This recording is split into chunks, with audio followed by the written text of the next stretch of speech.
तो कल हमने ये 23 क्वेश्चंस का पीडीएफ किया था, जिसमें 4 तरह के क्वेश्चन थे। एडीएस, उसके बाद इक्विलिब्रियम लेवल, फिर था मल्टीप्लायर और कंजम्पशन फंक्शन या सेविंग फंक्शन। वो सारा कंसेप्ट इसके अंदर आता है। वैसे तो इसी में से आपको एग्जाम में क्वेश्चन मिल जाएगा। और एक पीडीएफ आपको और शेयर किया गया था जिसमें ये सारे क्वेश्चन थे। तो मैं स्टार्टिंग से ले लेता हूँ स्लोट्स। आप में से जिन्होंने ट्राई किए हैं, only one student is Prachi. कितने किए बेटा आपने? सारे कर लिए, एक्सीलेंट। तो इसके अंदर फिर कोई डाउट नहीं है? 37 में फर्स्ट 10 क्वेश्चन में डाउट? किसी का कोई डाउट नहीं है? ट्राई नहीं किए तो स्लोट्स में बात नहीं करते, डायरेक्टली पहुंचते 37 पे। हाँ बताओ क्या डाउट है इसमें?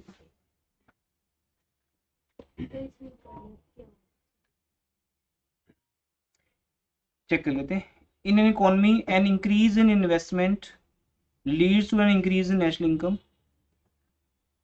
which is 3 times more than increase in investment। तो मल्टीप्लाई का वैल्यू आ जाएगा 4।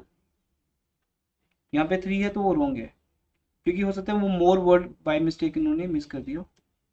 अगर ये मोर वर्ड नहीं होता तो मल्टीप्लाई वैल्यू क्या थी? 3। ओनली 3 टाइम्स होता।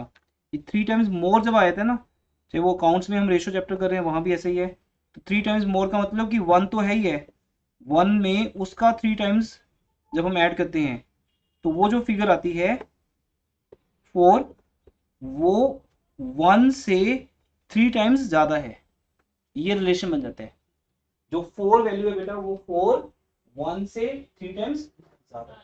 इसलिए जब 3 टाइम्स मोर आए तो फिर 4 आ जाएगा, 4 टाइम्स मोर आए तो 5 आ जाएगा। मल्टीप्लाई की वैल्यू सीधा कुछ प्रूव नहीं करना है, बस वहां पे सीधा लेना है। या ये लाइन लिख सकते हो, इस लाइन को लिख के so multiply value must be 4, फिर उसका फॉर्मूला यूज कर लो तो 4 आएगा, तो उसके अकॉर्डिंगली ये सही हो जाएगा। ठीक है, और बाकी सब हो गए, डन है? किसी क्वेश्चन डाउट नहीं कोई और? फिर भी मैं अपने अकॉर्डिंगली कुछ क्वेश्चन अगर मुझे लगते हैं हमने जो कल नहीं डिस्कस किए वो देख लेते हैं। देखिए, जैसे पहला पैटर्न बनता है यहाँ पर इस टाइप के क्वेश्चन। ये आपके फर्स्ट चैप्टर एडीएस के क्वेश्चन हैं, आज भी इंपॉर्टेंट है, ट्रेडिशनल क्वेश्चन हैं, बट आ जाते हैं दिसंबर एग्जाम में भी आ सकते हैं कि आपको कॉलम्स गिवन होंगे और आपको मिसिंग फिगर्स फाइंड आउट करनी होगी। तो आपको इनका लिंक समझना होगा, इनकम माइनस कंजम्पशन। जब हम इनकम में से कंजम्पशन माइनस करेंगे तो क्या आएगी? सेविंग। तो आपको अपना टेबल बनाना होगा, ऐसा नहीं कि ये टेबल के अंदर ही पुट कर रहे हो वैल्यूज। आपको फिर अपना एक टेबल बनाना होगा, वहां पर आपको सेविंग्स निकालनी होगी। जब आप सेविंग्स निकाल लोगे फिर आपको एक नेक्स्ट कॉलम बनाना होगा, चेंज इन इनकम, और next column change in saving. Then आप ये निकाल पाओगे एमपीएस। तो आपका एक टेबल बनेगा 7-8 कॉलम्स का। 2 कॉलम गिवन है, इनकम गिवन है, कंजम्पशन गिवन है, माइनस करके थर्ड आ जाएगा सेविंग। फिर चेंज जब आएगी तो फर्स्ट लेवल पे चेंज नहीं आएगी, चेंज में से इस लेवल पे आएगी, चेंज इन इनकम 100। यहाँ कुछ नहीं आएगा, चेंज इन इनकम 100, वो 100 ही रहेगी, तो इसलिए 300-400 होता रहेगा। तो जब चेंज इन सेविंग होगी तो चेंज इन सेविंग भी आपका इस लेवल पे कुछ नहीं आएगा, नेक्स्ट लेवल से आएगा यहाँ पर। तो पहले सेविंग निकाल लो, सेविंग का चेंज इन सेविंग बनेगा, देन आपका एमपीएस आएगा, और एपीएस तो है ही सेम, सेविंग बाय बाय। जब आप कैलकुलेट करोगे तो अपने आप जो फिगर्स मिसिंग है वो सामने आ जाएंगी। इस टाइप के क्वेश्चन होते हैं, और ये आपको गिवन है यहाँ पर। अब देखो, अगर जीरो में से आप 80 रुपीज खर्च करते हो तो आपका सेविंग क्या आ गया? -80। और फिर जब आपका कंजम्पशन एक्सपेंडिचर बढ़ रहा है तो 100 में से 140 खर्च कर रहे हो तो आपका माइनस कम होता जा रहा है। एक लेवल पे आके आपका इनकम कंजम्पशन क्या रहती है? सेम। तो ये आपका बनेगा। आपको सोल्व दिए हैं, आई नो आप लोगों के पास अब टाइम कम है, दिसंबर एग्जाम्स को लेके आप लोगों को जो ज़्यादा है, तो उसको टाइम कम होने के कारण आपके पास सोल्यूशन है, एज ए अनसोल्व वर्कशीट नहीं है। बस आपको ये देखना है करके, यहाँ से समझो और यहीं पे वर्किंग कर लो बस कि ओके ये इस तरह से है। देन अब इनकम और सेविंग गिवन है, ठीक है, हमें निकालना है एपीसी। ऑब्वियसली फिर आपको यहाँ एक कॉलम बनाना पड़ेगा, किसका? सी का। अगर इनकम 0 है, सेविंग -40 है, तो कंज्यूमर क्या होगी?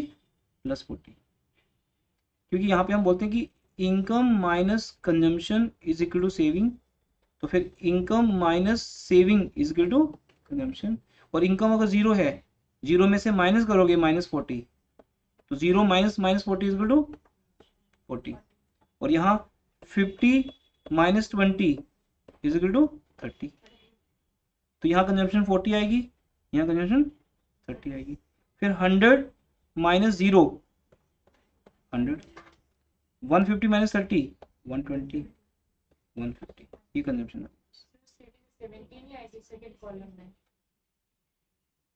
माइनस माइनस प्लस होना था, ओके सॉरी, 30 लिखा गया, 70,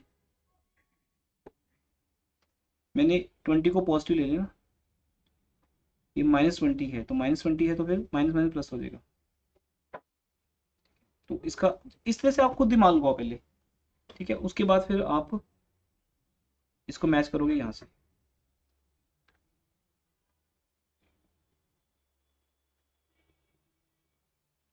ये सब क्वेश्चन सेम चलते हैं ऐसे। 3, ये हमने कल कर लिया इस टाइप का question, but more than enough question है।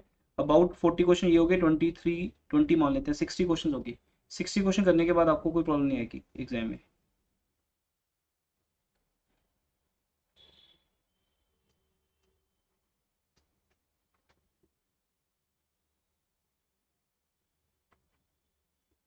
ये क्वेश्चन देखो 5th,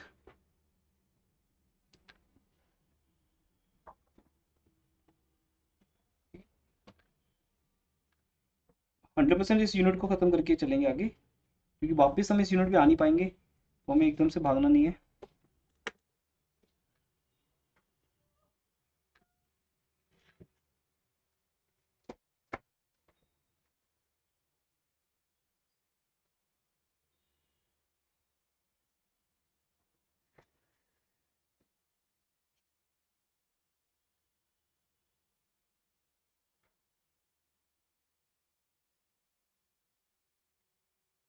क्या क्या बने यहाँ पर?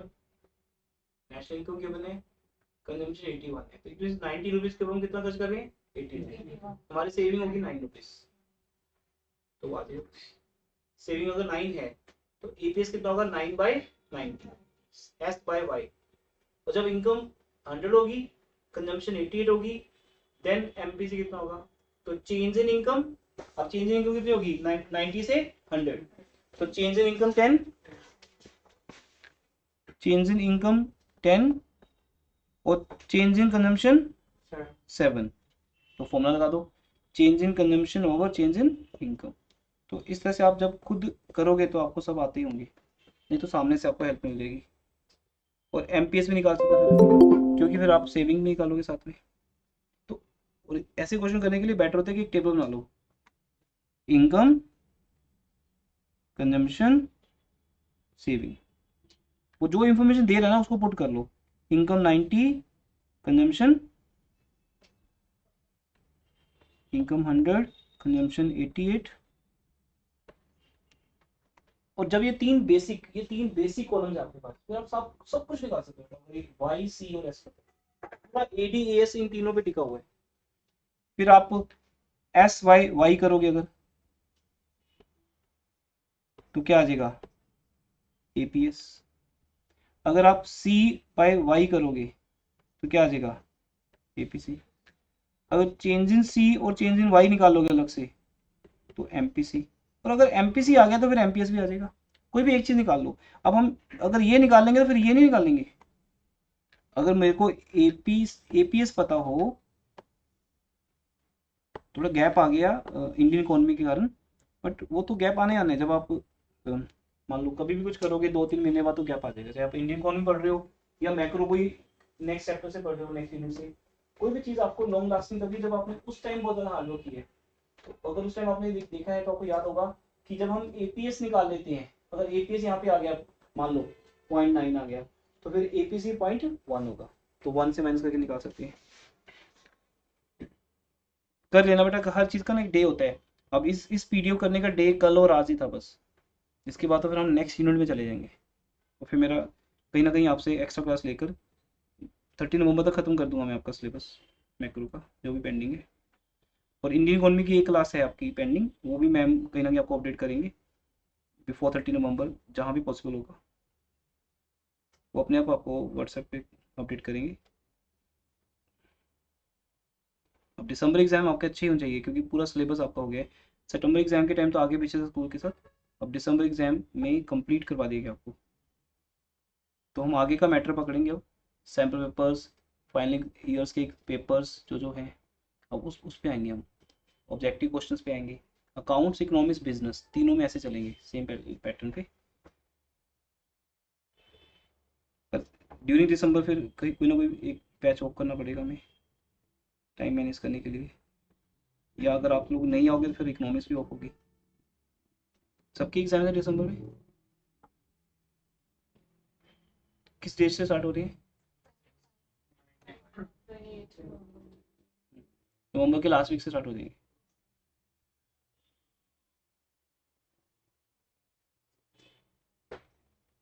ये सब हो जाएंगे। देखो मुझे कोई लग नहीं रहा कि कोई नया क्वेश्चन है या मुझे कराना चाहिए आपको, क्योंकि हमने कल इनफ प्रैक्टिस कर ली है।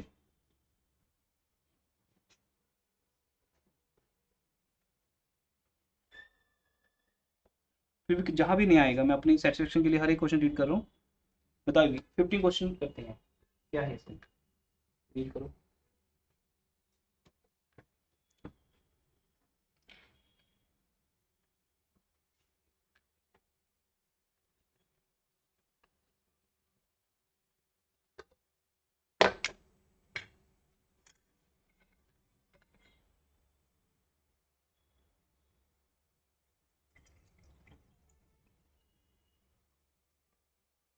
ऐसे क्वेश्चन बड़े इंपॉर्टेंट है, जितना छोटा क्वेश्चन होगा उतना टफ होगा वो। बड़े क्वेश्चन में तो सारी इंफॉर्मेशन दी होती है।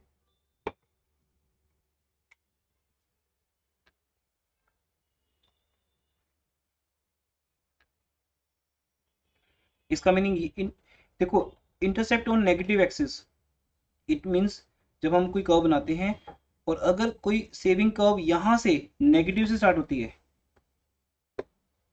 मान लो ये नेगेटिव -50 स्टार्ट होती है, तो सेविंग कर्व ऐसे बनती है। तो वो क्या शो कर रही है, जीरो लेवल इनकम पे। इट मीन आपकी जो ऑटोनोमस कंजम्पशन है या ऑटोनोमस सेविंग है जो जीरो लेवल पे होती है, वो क्या दी है हमें, 50। फिर अगर 20% ऑफ एडिशनल इनकम सेव की जाती है, ये जो होता है चेंज वाला चीज, 20% of additional income is consumed या सेव्ड, वो हमेशा एमपीसी या एमपीएस होता है। अब क्या लिखा है, सेव्ड के कंज्यूम, सेव्ड, तो 0.2 हो गया।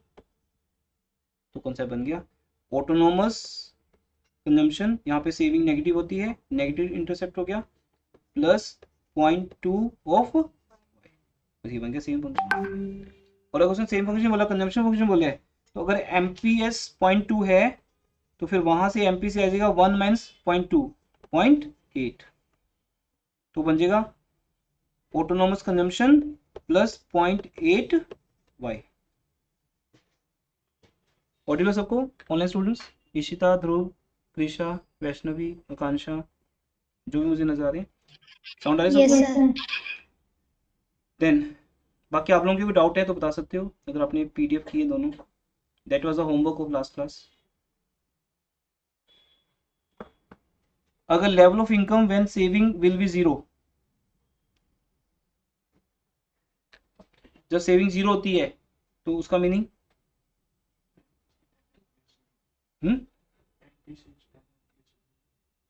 और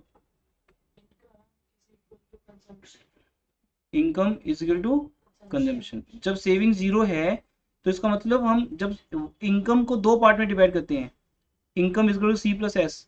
अब क्योंकि एस तो जीरो है तो इसका मतलब हमारी इनकम ही हमारी कंजम्पशन है, income is equal to consumption. तो बस वहां से गेट एन आइडिया हो जाएगा बस।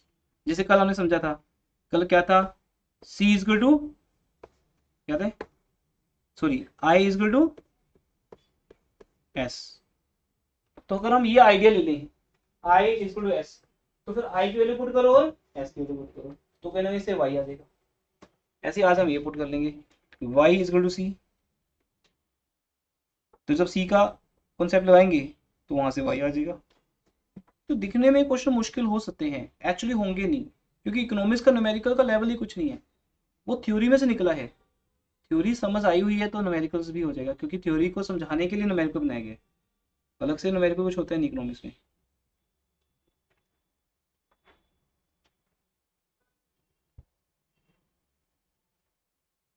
ये क्वेश्चन इंपॉर्टेंट है, बिकॉज सिर्फ एक ही स्टूडेंट ने किया है, तो मैं अपनी तरफ से ऑफिशियली एक बार रिवाइज करवा रहा हूँ जो जो चीज़ें इंपॉर्टेंट है, बट इनको करना है आपने जब भी टाइम मिलेगा आपको। दिसंबर एग्जाम में इन्हीं में से क्वेश्चन आएगा आपको। अच्छा, हमारे पास दो ही तो न्यूमेरिकल हैं, एक तो नेशनल इनकम का न्यूमेरिकल आएगा आपको एक, और एक एडीएस इस यूनिट का। एडीएस इस यूनिट के लिए ये आपके पास है पीडीएफ, नेशनल इनकम के तो हमने क्वेश्चन किए हुए हैं। अब ये जो रेशो है एमपीसी और एमपीएस की, जैसे आपको अकाउंट्स में दिया होता है बेटा रेशो एक 3:1, क्या मीनिंग है इस बात का, मनीषा आप बताओगे बेटा इस बात का क्या मीनिंग है 3:1 का?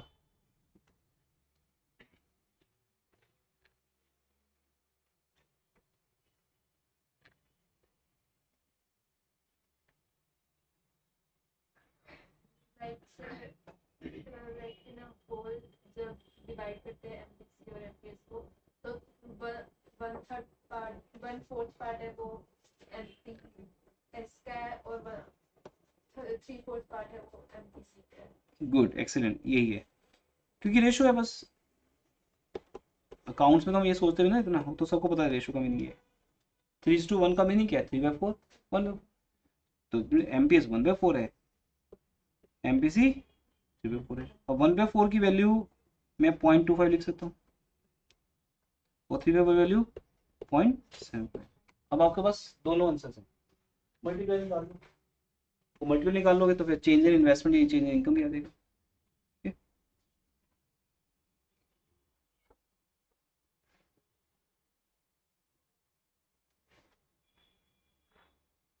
जो बहुत सिंपल इजी क्वेश्चन आपको कल के लेक्चर के बाद आती है, तो वो नहीं बात कर रहे।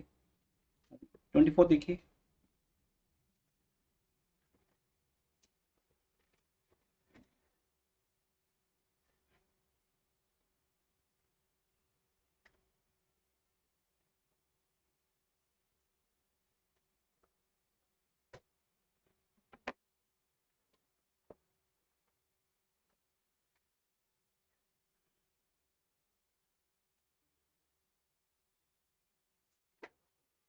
Twenty fourth sir, 24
20th question का आंसर से 2000 किसका 20th 20 क्वेश्चन में क्या बोला है, calculate the additional investment required. हमें चेंज इन इन्वेस्टमेंट निकालनी है। तो जब हम मल्टीप्लाई की वैल्यू निकालेंगे पहले तो k इज इक्वल टू, सीधा इसी से निकाल लो क्योंकि ये ज़्यादा इजी होता है, 1/MPS, तो 1/0.25 100/25 4। जब मल्टीप्लाई वैल्यू 4 आ जाएगी तो उसको फिर आप एक नया फॉर्मूला लगा दो कि change in income over change in investment. तो अगर मल्टीप्लाई 4 है और हमें इन्वेस्टमेंट का एडिशनल पार्ट निकालना है कि अगर हमारा इनकम 20,000 से इंक्रीज हो रहा है तो 20,000 ऊपर आ गई, क्योंकि हमें एडिशनल इनकम गिवन है। तो अगर एडिशनल इनकम 4 टाइम्स है तो ऑब्वियसली है 500 लगाने पड़ेंगे, 5,000 सॉरी। तो चेंज इन इन्वेस्टमेंट कितनी रिक्वायर्ड है, चेंज इन इनकम तो 8000 होगी। क्या लिखा है यहाँ पर, calculate the additional investment needed to required new equivalent level of, अच्छा सॉरी मुझे लगा शायद इनकम रीड नहीं किया मैंने, सॉरी 12,000 गिवन है, ऑलरेडी 12,000 है लेकिन अब कितना चाहिए हमें 20,000। तो एडिशनल इनकम कितनी चाहिए 8,000, क्योंकि पहले से 12 है, ठीक है, पहले से अगर 12 है तो हमें कितनी चाहिए 20, तो 8,000 और यहाँ पर इंक्रीज हो जाएगी तो 2,000 आ जाएगा बेटा। 2,000 इन्वेस्टमेंट हमें और बढ़ानी पड़ेगी, डन है। उसके बाद है 24 में, अगर MPS is 1 what is the value of multiplier. अगर हम सारा पैसा सेव कर लें तो मल्टीप्लायर की वैल्यू तब भी 1 होगी। अब यहाँ स्टूडेंट बोलते हैं 0, 1 मार्क का क्वेश्चन आता है, MCQ आता है, 0 तो कभी भी नहीं हो सकती, क्योंकि मल्टीप्लायर का कॉन्सेप्ट क्या कहता है कि जब आप इन्वेस्टमेंट करते हो, जितनी आप इन्वेस्टमेंट करोगे उतनी तो इनकम क्रिएट होगी। मान लो आज मैं 200 करोड़ की इन्वेस्टमेंट कर रहा हूँ इंडिया में, तो 200 करोड़ की इनकम तो क्रिएट हो ही रही है ना, क्योंकि वो 200 करोड़ किसको मिल रहा है, जो जहाँ इन्वेस्ट, मान लो एक बड़ी फैक्ट्री बन रही है या हम कोई होटल बना रहे हैं 200 करोड़ का, तो 200 करोड़ तो बटेगा ना लोगों में। तो इन मल्टीप्लाई की वैल्यू कभी भी 1 से कम तो हो नहीं सकती, 1 से कितनी ज़्यादा है। अब अगर अगर मान लो मैंने 200 करोड़ डिवाइड किए, 200 करोड़ डिस्ट्रीब्यूट किए सब में, तो उन सबकी इनकम एक बार कितनी क्रिएट होगी 200 करोड़। अब अगर वो सेव कर लेंगे सारी इनकम तो फिर आगे मल्टीप्लाई तो होगी। हाँ जी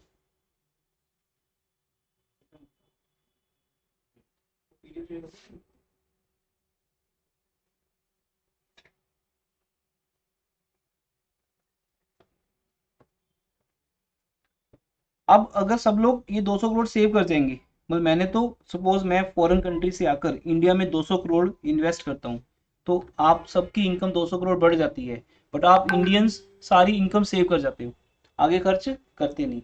तो फिर इट मीन्स 200/200, 200 इन्वेस्टमेंट करने से चेंज इन इन्वेस्टमेंट 200 है, तो चेंज इन इनकम भी क्या है 200 है, तो क्या वैल्यू होगी 1। आप पूछो। हाँ MPC तो बना ही सकता है। MPC मतलब 1 - 1 तो क्या कह रहे हो आप, अगर MPC 1 है तो MPS 0 है, और अगर उसके बाद मतलब यहाँ पे, हाँ तो वही मतलब 0 से 1 डिवाइड नहीं हो सकता। नोट कहती है सॉरी। और नहीं सर, अगर MPC 1 होगा तो MPS 0 होगा, और 0 से 1 डिवाइड नहीं हो सकता, तो मल्टीप्लायर की वैल्यू MPS 0 है तो फिर मल्टीप्लाई की वैल्यू कैसे आएगी, K इज इक्वल टू 1/0, 1 आ जाएगा पक्का। सर MPC 0 नहीं होता, नेगेटिव होता है। नहीं बेटा ये कह रहे हैं, ये कैसा कह रहे हैं कि अगर MPC 1 हो, पहले ऐसे होते, अगर मैं अपनी सारी इनकम कंज्यूम कर जाता हूँ, मुझे एडिशनल सेविंग करनी नहीं, आज मेरी इनकम 10,000 बढ़ी, मैंने 10,000 खर्च कर ली, तो मेरा MPS क्या है 0 है। अगर मेरा MPS 0 है तो हमें मल्टीप्लाई की वैल्यू निकालनी है, तो मल्टीप्लाई का फॉर्मूला क्या है बताओ, 1/MPS। इसका मीनिंग जब हम 1 को मल्टीप्लाई का मीनिंग होता है 1/MPS, और MPS अगर 0 है तो 1/0 क्या होगा 0 होगा, नहीं नोटिफाइड। मतलब इतना ज़्यादा इफेक्ट है कि हम बता भी नहीं सकते, क्योंकि अगर आप सारे इनकम खर्च करोगे तो फिर किसी और की इनकम बनेगा। जैसे मान लो मैंने 10,000 दिए रेहान को और बोला कि इसमें से सारे के सारे खर्च कर दे, बचाने नहीं, तो इसका तो ये काम मान लो फेवरेट है सारे पैसे उड़ाने, तो इसने 10,000 उसको दे दिए, उसको बोला तूने भी सेव नहीं करना, अब ये चलता रहेगा, क्योंकि अब वो एग्जॉस्टिंग वाला पॉइंट आएगा नहीं, बोलते हैं till income exhausted, income exhaust हो ही नहीं रही, क्योंकि हम 10,000 में से 1 रुपया भी निकाल नहीं रहे, पास कर रहे हैं, बस पास करते जाओ, पूरी लाइफ गेम खेलते जाओ, 10,000 पास होता जाएगा, जितनी बार पास होता जाएगा उतनी बार क्रिएट हो रही है, तो कितने टाइम्स बनेगा, उतने टाइम्स जैसे स्टार्स को गिन नहीं सकते आप, गैलेक्सी के अंदर कितने स्टार्स हैं हम नहीं गिन सकते, वैसे ही होगा इन्फिनिट वैल्यू। तो anything divide by zero is never zero, ये आपको पता ही है, इन्फिनिट वैल्यू है तो मल्टीप्लायर इन्फिनिट हो जाएगा। अब वो हो सकता है नहीं हो सकता वो बात नहीं हो रही है, यहाँ थ्योरी नहीं चल रही, यहाँ एक पॉसिबिलिटी की बात चल रही है कि न्यूमेरिकल्स में अगर ये लिखा है, इफ अगर लिखा है तो फिर हम if MPS is zero, MPS is 1, ये सब मल्टीप्लाई के क्वेश्चन है। रेशियो को मैंने आपको बता ही दिया।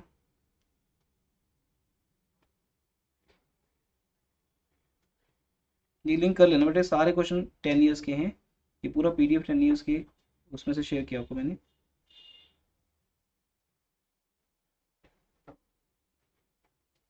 अब मुझे अपने अकॉर्डिंगली कुछ नया नहीं लग रहा तो मैं इनको छोड़ रहा हूँ क्वेश्चंस को, आपको एज ए होमवर्क करने हैं, डाउट्स लेके आने हैं।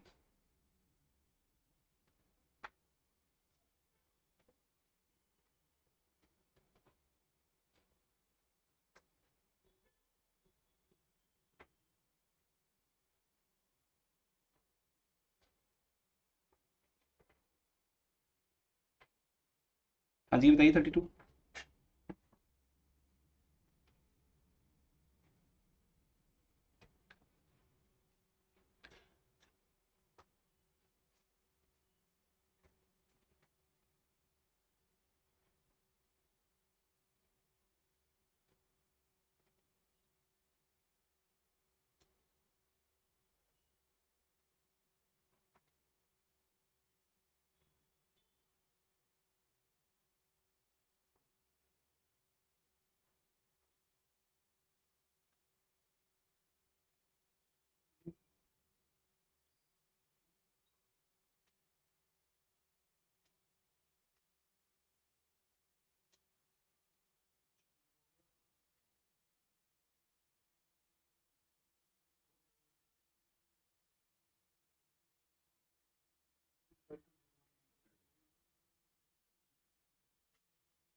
क्लियर हो गया कि नहीं?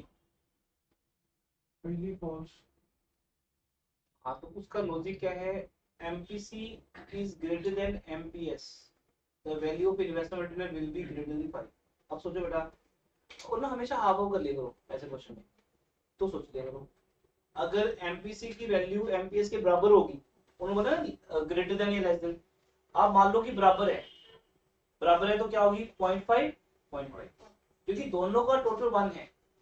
जैसे मान लो ये एक पेन है तो इसको मैं अगर बराबर बांटू तो आधा आधा दे करूँ ना। अब आप इसके ऊपर देख लो कोई 0.5 तो इक्वल हो गया। अब बोलते हैं एमपी से ज्यादा है तो मतलब 0.5 से ज्यादा होगी तो 0.6 ले लो, 0.7 ले लो।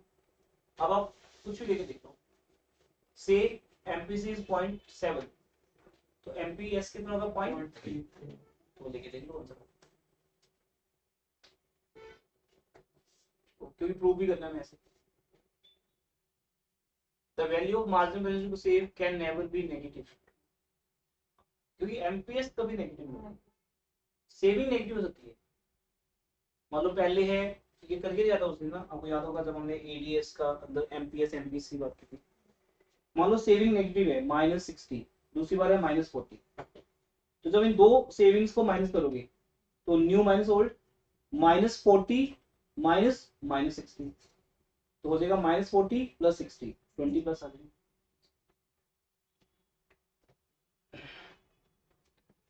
तो इन दो पीडीएफ में आपको हर तरह का क्वेश्चन मिलेगा, सारे क्वेश्चन मैंने देख कर ही आपको दिए, तो इसमें बात कुछ नहीं रह जाता। देखो ये आपके बुक का पीडीएफ है राधा बहुगुणा का, वो तो हमने बुक को तो करने होते हैं, टेक्स्ट बुक तो हमें खत्म करनी है। मैंने बताया था कि इंडियन इकोनॉमी हो या मैक्रो हो ना, इसमें नोट्स की इंपॉर्टेंस नहीं है, इस चीज़ को समझना ध्यान से। नोट्स हमारी पब्लिसिटी हो सकती है, हमारा एक स्टंट हो सकता है, लेकिन कभी आपका नहीं हो सकता वो चीज़। आपको हर एक चीज़ पढ़नी है, क्योंकि न्यूमेरिकल्स में हो सकता है कि मैंने वर्कशीट बना के दे दी आपको, वो आपने पढ़ ली, थ्योरी नोट्स बना के दे दिए, पढ़ लिए। जो थियोरेटिकल सब्जेक्ट्स होते हैं ना, उसमें हम कोई लिमिट नहीं रख सकते कि भाई आप 10 पेज पढ़ लो, इसी में सब कुछ आएगा। न्यूमेरिकल में कर सकते हैं ये, जैसे मैंने कर दिया तो इससे बाहर नहीं आएगा। थ्योरी में नहीं, थ्योरी में आपको एक एक वर्ड पढ़ना है, इसलिए हमने शुरू से लेकर अब तक बुक का एक एक पेज पढ़ा है, एक एक वर्ड पढ़ा है, क्योंकि लिखने के लिए तो कुछ है ही नहीं वहाँ पे। कोई ऐसा क्वेश्चन आने नहीं है कि आपको बहुत ज़्यादा लिखना पड़ेगा। टोटली या तो टेबल है, न्यूमेरिकल है, डायग्राम है, एक नॉलेज बेस्ड क्वेश्चन आने हैं। बहुत ज़्यादा क्वेश्चन है ही नहीं हमारे पास। ओवरऑल इतनी मैक्रो पढ़ने के बाद भी 16 क्वेश्चन आने हैं, उन 16 में से 1 मार्कर क्वेश्चन भी हैं, न्यूमेरिकल भी हैं, तो थ्योरी क्या रहेगी? मैं किसको पढ़ रहा हूँ? मतलब मैं अगर नोट्स पढ़ रहा हूँ, घर बैठ के याद कर रहा हूँ, कुछ भी नहीं। बाकी अभी जो नया सैम्पल पेपर करेंगे ना लेटेस्ट, उसमें हम बात करेंगे अभी।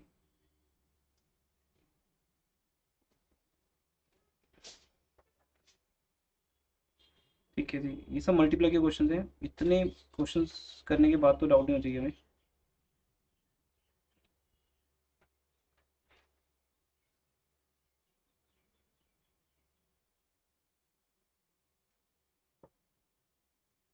ठीक है, तो ये जो पीडीएफ है इसमें मोस्टली मल्टीप्लायर के क्वेश्चंस हैं, ये अलग नेचर का पीडीएफ है, क्योंकि इस टाइप के क्वेश्चन आते हैं। और ये दूसरा पीडीएफ जो बुक से किया था, इसमें ज़्यादातर कौन से क्वेश्चन है? एडी, एएस, उसके अंदर इक्विलिब्रियम लेवल निकालना, ये देखना कि एस आई के इक्वल है, एडी सी प्लस आई के इक्वल है, उस टाइप के क्वेश्चन निकालना। तो डन इनफ है। अब ये रिकॉर्डिंग आपकी सेव हो जाएगी, और ये रिकॉर्डिंग और पिछली रिकॉर्डिंग कहाँ सेव हो रही है? जो प्रीवियस चैप्टर है, equilibrium level of income and employment, वहाँ सेव हो जाएगी।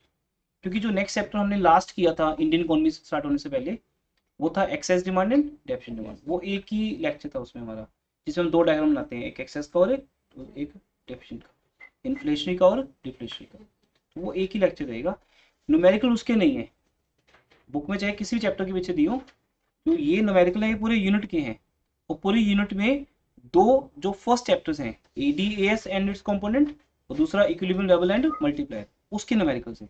इसलिए बेस्ट टेबल प्लेस मुझे वही मिला कि हम प्रीवियस चैप्टर के अंदर डाल दें, वहाँ ये दोनों लेक्चर सेव हो जाएंगे, आपको कभी भी दोबारा देखनी हो। कि यहाँ से हम अपने इस एडीएस यूनिट से बाहर आते हैं, जिसमें हम पहले चल रहे थे सितंबर तक। अक्टूबर नवंबर में आपकी ऑलमोस्ट इंडियन इकोनॉमी क्लास चली है। अब हम यहाँ से एक नया यूनिट स्टार्ट करते हैं, that is called last unit of macro. बस एक बार स्टार्ट हो जाएगा तो टारगेट मिल जाएगा कि इन 10 दिन के अंदर हमें खत्म करना है। डे नाइट जब भी क्लास लगेगी आप अटेंड करते रहिएगा। मैं प्लान कर दूंगा कितने लेक्चर चाहिए। I need maximum 7 lectures, 7 lectures में हो जाएगा। वो 7 ऑल्टरनेट्स हमारे पास नहीं है, तो बीच में कुछ लॉन्ग क्लास या कोई एक्स्ट्रा क्लास लगेगी पक्का।